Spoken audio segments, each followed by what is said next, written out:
Alright guys, at it again. It's been a while. I am just doing a regular old brew day today. Yeah, nothing real exciting. I had some big plans. I might tell you about it later on if I get caught up. But we have our straight water for 2 brews going. If anyone follows me, I usually do a regular brew, like what I call my parent brew, and a runoff beer every single time now. It's been working out pretty good for my fun. So the first brew usually takes about 7.5 gallons of water altogether when I take into account the I guess absorption from the grains. And the second brew is a 3-gallon batch, and I usually kind of guess that to be around 4.5 gallons, and I need a little bit more. So with all that and maybe just a little bit extra water, I've had no troubles. The only thing I have had trouble with, because I'm cheap, is I usually just try to get away with 1 pack of yeast. So today I broke out the old $10 stir plate, and here she is spinning. Kind of a weird color. The second beer today, I'm going to be adding some dark DME and some midnight wheat, just to kind of make a 2 total polarizing beers, because the first is going to be just a regular old, I guess almost a blonde you'd call it, and this here is going to be like a black session IPA with a whole lot of hops. I got a few choices down there, and I'll let you know what I choose in a bit, but I'm flying by the seat of my pants. That's where I am, and I'm waiting on straight water, and well, clean. Okay. Alright, so moving along a little bit further. So while we got on to go, I made up my no rinse sanitizer. You can see a separate video for that if you want to know a little bit more in depth. But basics: I fill a 2-liter pop bottle full of water, and I grab one of the medical syringes that you can tell by mils, and I add 1 mil of iodine. You got to be careful of what you get. Like, as long as the ingredients are kind of, oh boy, sorry, just read up on it. The less ingredients that are in there, more than likely you're going to be okay. I've done some reading on this particular brand here in Canada, Life. Every ingredient in this is used in brewing equipment, and I've done the math before. 1 mil will give you the parts per million that's going to be totally safe, and there's a no rinse sanitizer.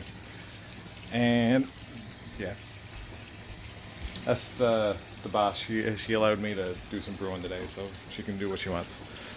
But anyway, I I added 2 Campton tablets to the amount of water, just for the ticket chlorine for both brews, and she got me nervous. Look at your audience, not me. Yeah. All right, she's gonna do something. Yeah. All right, and I will show you how I am putting in my bazooka screen. I think she wants to be on camera. No. All right, she's gone. All right, I don't use a bazooka screen. I use an actual manifold that I put together. See that pile of pipes in there in the corner? That is my manifold for the bottom, just because it's me. The reason I did that, all the parts are interchangeable if I ever want to extend or do different things with it, and it's easy to take apart and clean. I'm not fussy on the whole bazooka screen. But if anything seems like it's getting too cruddy, I just change a piece of pipe. And honestly, when you see the before and after, when the copper goes through the mash, it's spotless. Like it cleans everything off. As long as you give it a good clean at the end and rinse, you're fine. But I had issues here in Newfoundland, and you may have the same issues where you're too, of finding a washer to go on the assembly here. See that black thing in close? That's actually a little black plastic washer that used to have a much wider top to it, which was in my way. I needed something that had treads that went all the way through. So what I did, I took one of those oscillating saws, ones you use for cutting moldings and stuff. If you're unsure, I can get a picture for you later. And I actually cut the back of that off so that it was just all tread. And I did that for both. So I got one on the inside, and I got one on the outside. And the reason I did that, if you ever install one of these, this is very flimsy without any support. So that's why. Anyway, we got strike water getting close, so I got a bit of things to do. Got to weigh out some ingredients. I'm going to add some oats on the fly to this thing just because I lost some grains because the bag broke. It happens, but I'm not really too worried about clarity, just about the end result. So let's see how this goes, and eventually I might show you how this beer turned out. Okay. Okay, so manifold fully assembled. Sorry for a little longer video this time, but some people don't know where to start. So all those little pieces, you can see it fully assembled there, and I got that little square in the bottom. I actually just upgraded from a bigger cooler. Made a little quick homebrew deal with the guy, Chris Follett. Thanks a lot for that. But anyways, so that's my manifold for my much smaller 5-gallon Gatorade style, like juice jug kind of mash tun I used for years, and it worked out. Now I have more space, and I need to increase the size of that manifold, so I'm probably going to bring it out to here. So that's a later project, and then if I get time I'll do a little video for anyone who wants to see how it's done. Yeah, so I'm about ready to weigh up a little bit extra ingredients. Like I said, sometimes you want a little extra ABV, something happens, you lose some grain. It's always handy to have something like this on hand. 1 minute oats. These are tortified already, so it's the same thing as getting flaked oats from the all grain store. And as long as it says 1 minute oats, you're usually okay. So I'm going to weigh up about a pound and add it into the recipe. All right. Okay, so let's have a look. If you're going to be getting into this, these little things are great. I've tried a couple different thermometers, but just if you can find this pin style meat thermometer, it hasn't done me wrong yet. So let's see where we're at. I wanted to be around 168-ish, and we're still sitting at around 149. So we're getting close. One little tip I'll give you, because a lot of times what throws off your calculations is the temperature of your grain. I don't really know how to tell the temperature of the grain, so I basically never ever try to take that into account. But what I always do, just in case the sparge water temps aren't really in place, I always have a second little pot going, and I have that at roaring boil, like 200 degrees Fahrenheit. So if it comes to the point where I'm a bit under, which is okay, I always just add bit by bit some hot water, stir it, take my readings, and it gets me to my desired temperature. If you go over, it's a lot harder to get it back down. Take it from me. I've tried ice, I've tried everything, but basically it's just a nightmare trying to bring your temp down if you go over your temps. But under is not a big deal if you do something like this. Alright, so I got my oats weighed out. Here they are here. If you're just looking to bump ABV and you don't mind it being a bit lighter, you could use minute rice. Any minute rice will do. That's for flaked rice, but it's a different kind of outcome. Oats will give you more of a silky mouthfeel. They also give you a little haze. And the only caution I'm going to give is if you use a lot of flaked ingredients, you're going to end up getting a stuck sparge, which is not good. That's when basically the water won't come through whatever your manifold is. And yeah, there's a trick for that. Hopefully I won't have to show you, but might as well just show you the basic idea. I wish I had a tripod. That's next time I list. Okay, so you see this little hole right here, the spigot? So what you'll do if you have a stuck sparge, and be careful doing this, is you crack this valve and you either put a hose on the end or you just put your old faithful lips on the end of this little barb if you have my kind of setup, or wherever you get your sparge water from, and you blow as hard as you can blow. Yeah, go back to college. But anyways, so that's what you'll do, and with any luck you'll get a mouthful of mash water come at your face, so be very careful. Okay, it's not at boiling temperatures, it's just going to be uncomfortable, but yeah, you're going to boil it anyways, so sanitation to hell. Yeah, well, I always sanitize. Moving on, next I will be mashing in. I don't know if I'll be showing you that, but we may. Let's see. Okay. And here we go. Doing things a little different today just because I wanted to see how the new system works out. But if you ever use a lot of oats, or even if just because you're always a little worried, never hurts to throw rice holes in there. Ice holes, there you go. But you can see all it is just a husk from rice. There's no fermentables here, won't affect your recipes, but it acts as like a little extra filter and gives you more of a chance that you won't get a stuck sparge. Believe me, it still happens, but you got more of a chance. I haven't got many flaked ingredients in here today. All I have is that 1 pound of oats that I added in, so that's not really a big deal. I don't expect any trouble, but you never know. So here we go. We're gonna dough in, and I probably won't be able to show you that, but I'm not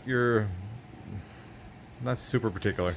I just like making sure it's nice and soupy, and there's no little clumps that might not allow the water to interact with the grain. We're at strike temp 168, and I forgot about the recipe, but I'll let you guys know what the recipe is later, perhaps in the comments below. As I said, it's just a real standard run-of-the-mill beer today. Okay, here we go. Okay, so just to show you something that's talked about and I'm not sure if really ever shown, these are what some brewers call doughboys. So what's happened here, a lot of the grains and the flaked oats, they've clumped up, and I got a few of them in through there.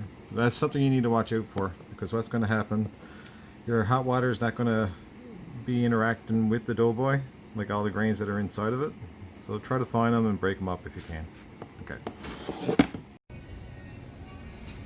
Here we go. Found this. Wish me luck. Alright, so change of plans. We are a go for my original idea. Take a look at this. I was hoping to find Captain Crunch, because I know peanut butter is an issue for head retention, etc., and who knows what chemicals are in this. But I'm going for it. Real train of thought here. Tastes delicious. Why won't it taste delicious in a beer? So what I'm doing is I am taking a separate pot here, lots of room, gonna add a little bit of water, and I'm going to try to emulsify this as best I can. I'm going to be adding this to the mash after I do the first runnings on that one in there. And I'm going to let it ride for another 20 minutes, give it a good stir, mix it all together, boil off, all that good stuff. And then I'm going to take off with 17 liters. And we're going to have a 3-gallon batch of Peanut Butter Captain Crunch Black Session Ale. Never thought I'd say those words, but these things are delicious. I'm very hopeful. Stay tuned. Okay, so, gotta tell you, this is smelling pretty darn good. So what I did, I just filled the bottom of the pot with about 2 liters of water. Made sure I had lots of room, because I never did this before, and I know marshmallows have a hot break, so I wanted lots of room. But there's just a little bit of a fizz up on this, so you can get a pot that fills almost to capacity if you haven't got anything big. And you're going to have to wish me luck on this. I never tried it. So we're going to boil this until I pretty well have all those little balls all broke down to this mush. All the materials will be in amongst all the liquid, hopefully. And I know I could do a cereal mash. I'm probably going to get that in the comments, but I just want to see what gets pulled through into the glass, right? Not really too worried about getting alcohol from it. I'm just worried about getting as much of the character from this as I can. I know there's going to be chemicals, going to get some flack, but fun. Here we go. Okay, so again, new system for me, sort of. So I'm learning as I go and trying as I go. So my newest way of doing things is I start off with the full amount, what I think I'm going to need for the water volume. You've seen it at the start of the video.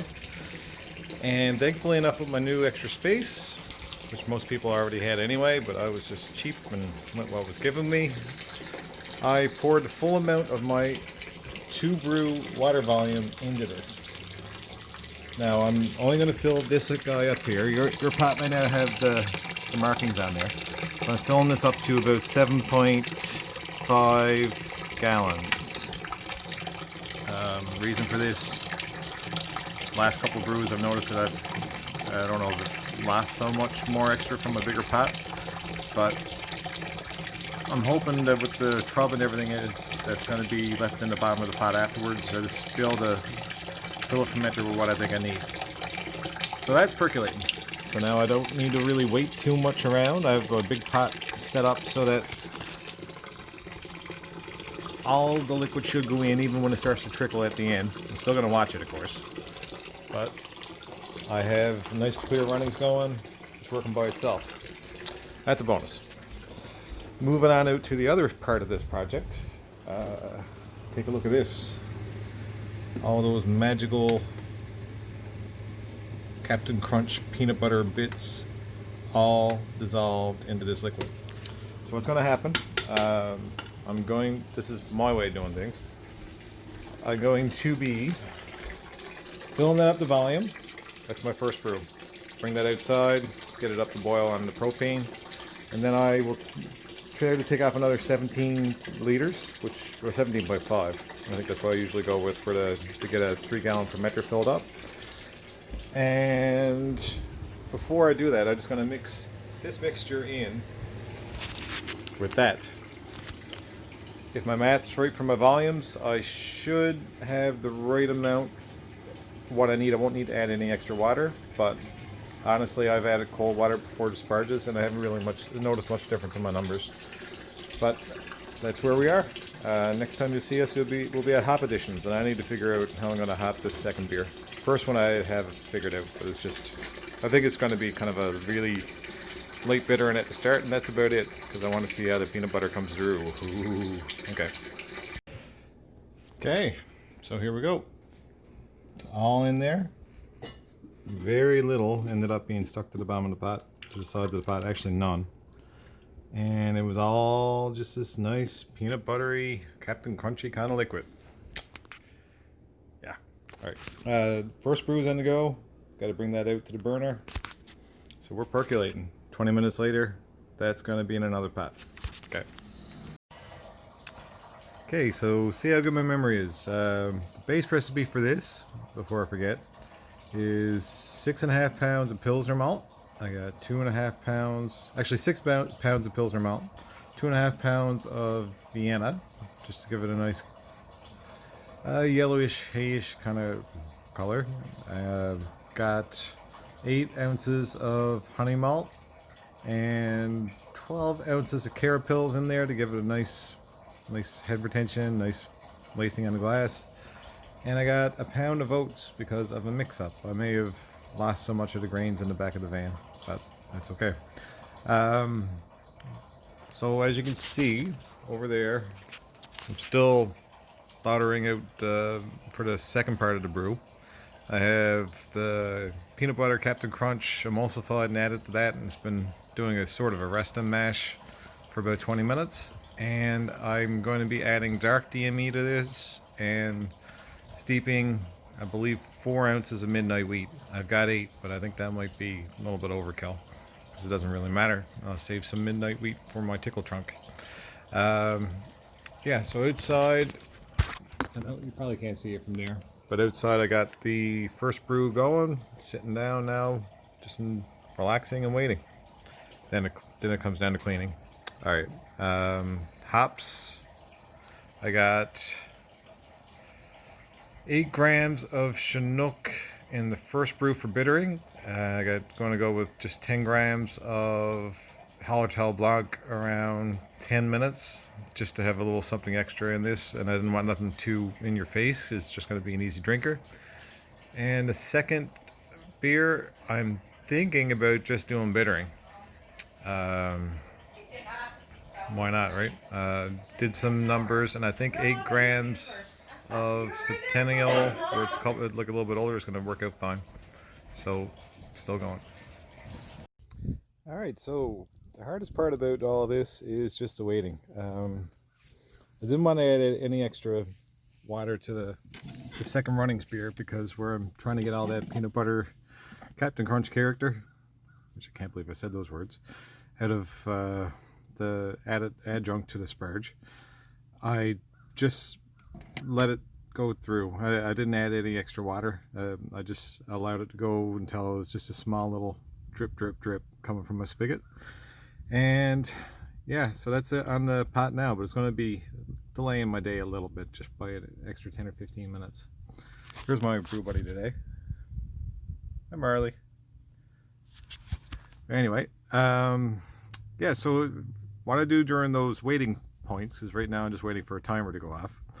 I just decided to clean out the mash tun. One less thing for me to do at the end of the day.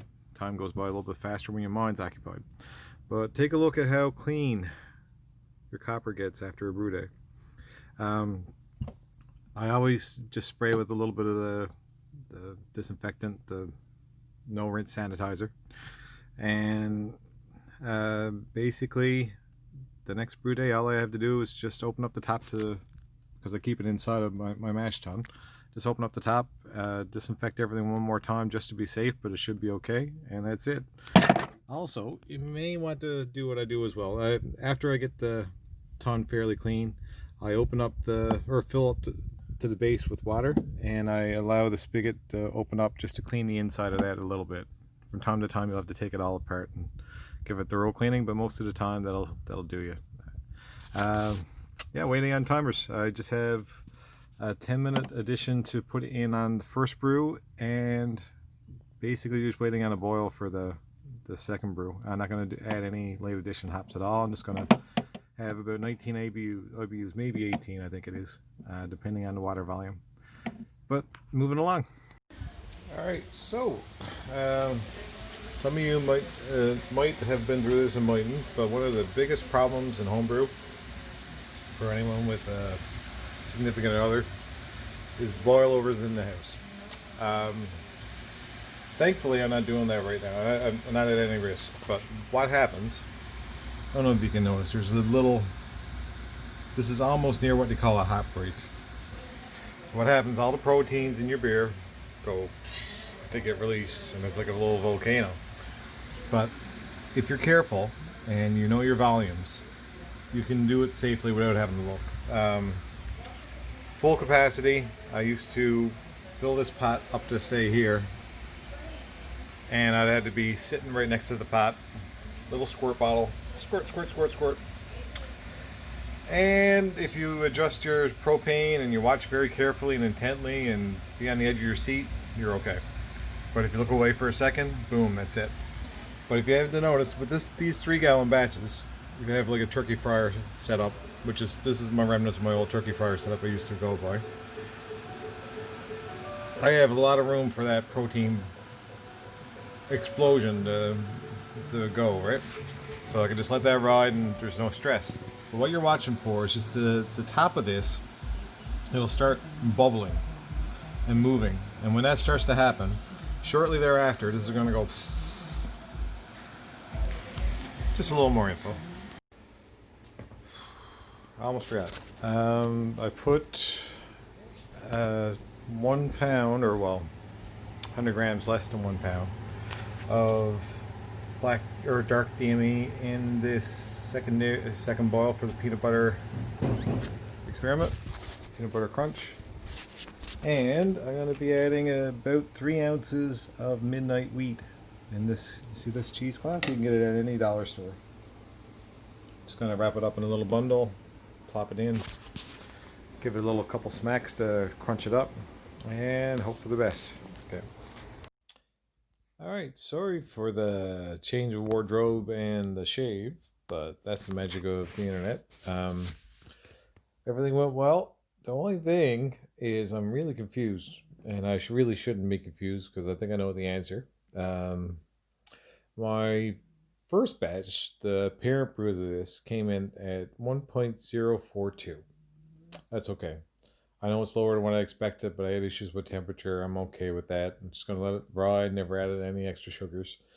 But my runoff beer came in at more volume than I expected, which is great because it was my peanut butter Captain Crunch experiment. But it came in at 1.056, which is a heck of a lot higher than what I expected it to be. Couple couple things that might have happened. I did go with a 20-minute mash on top of everything, on top of doing the extra cereal mash. So maybe not all the enzymes were activated in the grains. And the addition of the extra temperature from because I emulsified the cereal mash, it may have raised the temperature of the mash just enough to activate those enzymes. And I may have got some extra sugars that were missed from previous, because I was going low to try to get as much as I could from the first, because it's only just a run-of-the-mill like ale I was going for. Nothing real special, just an everybody beer, right? But anyway, that was a bit fun. The smell is amazing. My starter actually managed to handle 3 fermenters, because I ended up with more volume than I expected for the 3-gallon batch. So all in all, it's a major success. The fermenter down there smells really good. I'm fermenting Nottingham at around 19 degrees Celsius, and there's this bready smell coming from my firm chamber down below. And I'm pretty hopeful. I was doing it because I did read there are some bready esters you can pull through if you really wanted to. So wish me luck, and maybe watch for a future video if it turns out to be something cool, okay? My last couple brews I never put through, but if anyone was ever wondering, I found another staple beer I'm going to be doing on a regular. I have a lot of black currant plants on my property here. So my parent beer was a lime session IPA, which was absolutely delicious. Honestly, I don't think I changed a thing with the damn thing. But if I do make it again, I'll post a video. It's fake sour. I actually used a acidulated malt on that, and it carried through to the second runnings. And with the black currant edition, which I have in my garden, I think I'm starting to become a very happy brewer. But it's all self-sufficient stuff, right? Anyways, guys, cheers, and keep on brewing. I'm a Newfoundlander born and bred, and I'll be one till I die. I'm proud to be an Islander.